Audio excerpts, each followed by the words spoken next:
Finally এটা হলো আমার স্পেশাল নাম্বার, ঢাকা মেট্রো ল 600111। এটুকু একটা প্রিন্ট করছে, তাতেও লিখছে ভুল, ঢাকা মেট্রোর জায়গায় লাগছে মেট্রা ল। কেমন লাগে বলেন?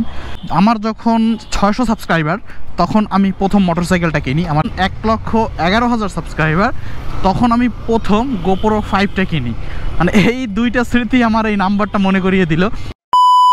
হেই গাইস, কি অবস্থা? কেমন আছেন সকলে? আশা করি সকলে ভালো আছেন, সুস্থ আছেন। খুশি খুশি লাগতেছে কারণ বাইকের নাম্বার পেয়ে গেছি। কালকে রাত্রে হচ্ছে সাভারে থেকে ফোন দিচ্ছে 7টা-8টার দিকে যে আপনার বাইকের নাম্বার তো হয়ে গেছে, একটা স্পেশাল নাম্বার, এর জন্য স্পেশালভাবে ট্রিট দিতে হবে।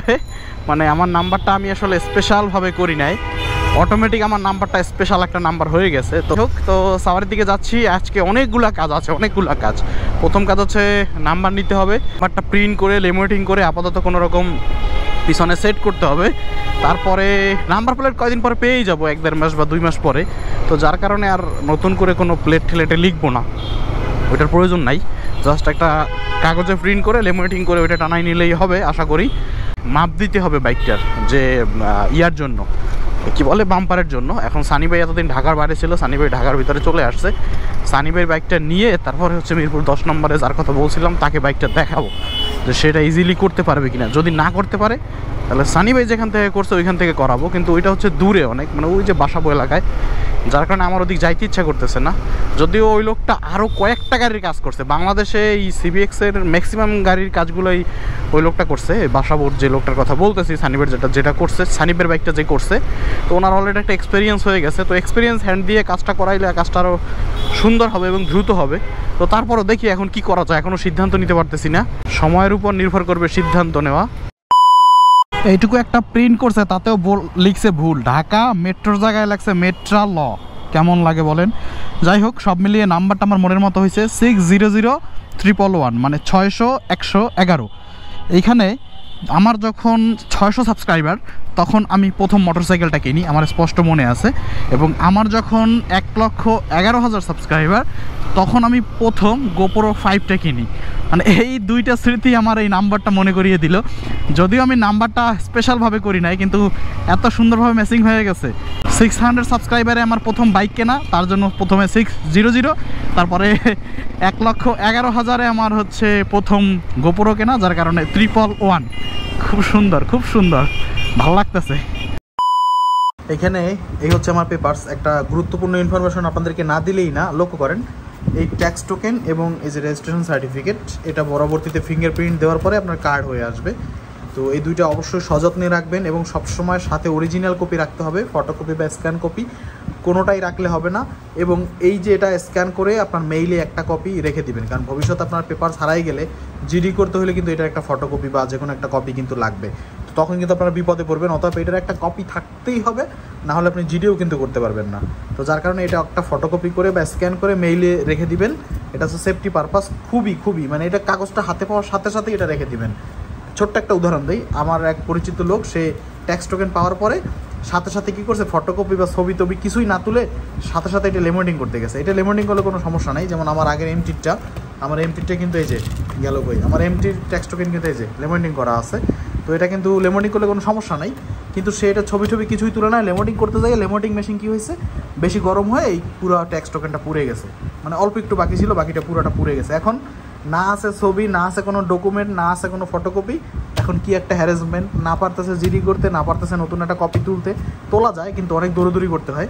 তো যার কারণে সাথে সাথে আপনারা এটা একটা স্ক্যান কপি রেখে দিবেন, এটা খুবই গুরুত্বপূর্ণ। আর এইখানের যে ডেটটা দেয়, এই দেখেন, এই 28 মার্চ 2023 পর্যন্ত আমাকে ডেট দিয়েছে। এর ভিতরে আমার ফিঙ্গারপ্রিন্ট পড়বে এবং এর ভিতরে বাকি সব কিছু হবে। যদি এর ভিতরে কিছু না হয় তাহলে আমাকে এখানে ডেটটা বাড়াই আনতে হবে, নাহলে কিন্তু আপনি মামলা খাবেন। এটা মাথায় রাখতে হবে। এই ইনফরমেশনগুলো আমি আগেও দিয়েছি, আবারও দিলাম। অবশ্যই এটার একটা আলাদা কপি করে রাখবেন।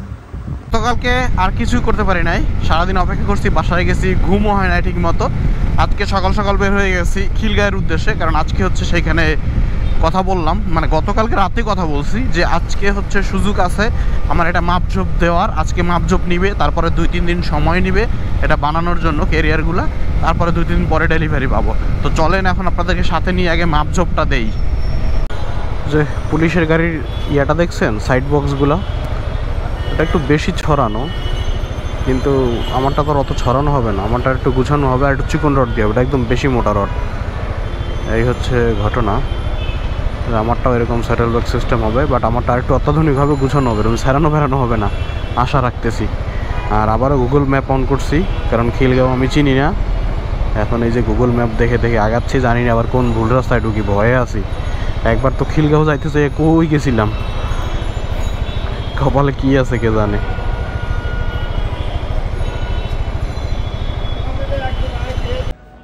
এই ব্যাগটা দেখতে পাচ্ছেন, এই যে ক্যারিয়ার বানানো, হ্যাঁ কি সুন্দর না, জস, অসাধারণ করছে। এটা কিন্তু সম্পূর্ণ হ্যান্ডমেড। আর এই জিনিসটা হচ্ছে অস্থির একটা জিনিস, এই জিনিসটা আমার দরকার, এই জিনিসটা পাইলে একদম প্রফেশনাল গার্ড।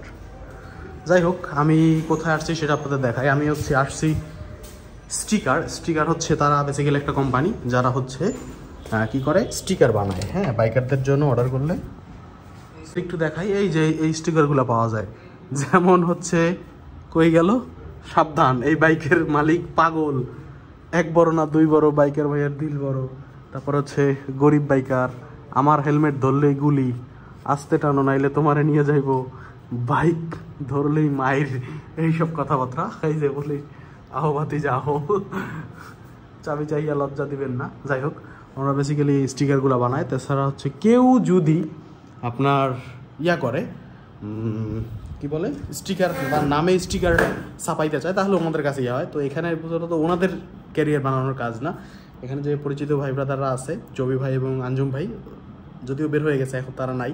আমার বাইকটা একটা ওয়ার্কশপে দিয়ে আসছি, সেই ওয়ার্কশপে সে মেজারমেন্ট নিতেছে, যেখানে আমি ভিডিও করতে পারি না, ভিডিও যদি যাই নেক্সট টাইম করবো।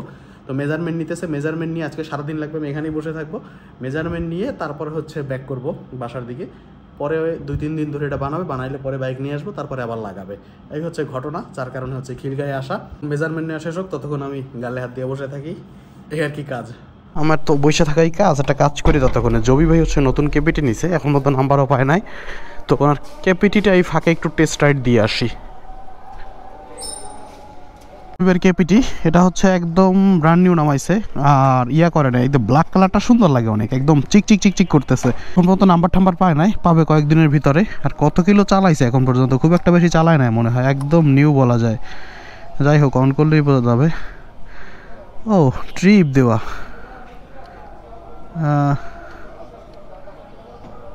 টোটাল মাত্র 75 কিলোমিটার চালানো হয়েছে, আমার থেকেও কম 75 কিলোমিটার। আমারটা তো 200 কিলোমিটারের কাছাকাছি, 200 না 150 কিলোমিটার প্লাস। যাই হোক, বসে থেকে লাভ না, একটু টেস্ট রাইড দিই। কেপিটি আগেরটা আমার 2000 কিলোমিটার ট্যুর করা হয়েছিল, নতুনটা এটা কিন্তু নতুনটা, অর্থাৎ লাস্ট 4 ভালভের যেটা আসছে এটা কিন্তু সেইটাই।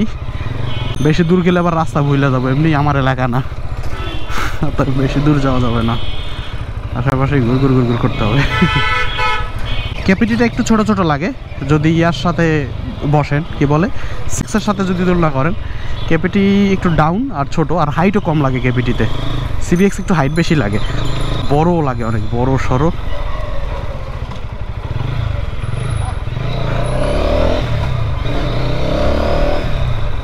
ডুয়েল চ্যানেল এবিএস, তো ব্রেকিংটা ভালো।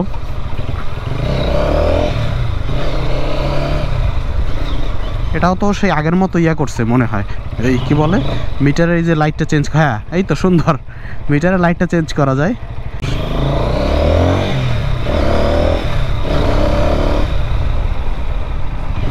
নতুন গাড়ি তো বেশি জোরে থ্রটল দেওয়া যাবে না।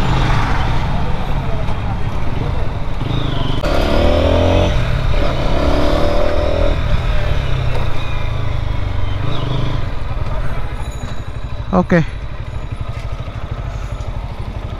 টেস্ট রাইড দেওয়া হয়ে গেছে। রেডি পিকআপটা অনেক স্মুথ লাগতেছে আগেরটার থেকে, মানে 2 ভালভের থেকে 4 ভালভের রেডি পিকআপটা অনেক স্মুথ এবং স্ট্রং মনে হচ্ছে।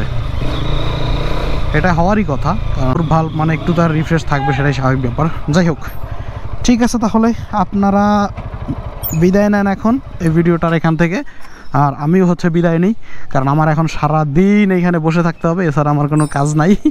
এই অফিসে বসে থাকি, মাপ নেওয়া শেষ হইলে ফোন দিবে, গাড়ি নিয়ে চলে যাব, কি আর করার। ঠিক আছে, ভালো থাকেন, বিদায় নিচ্ছি, বাই বাই।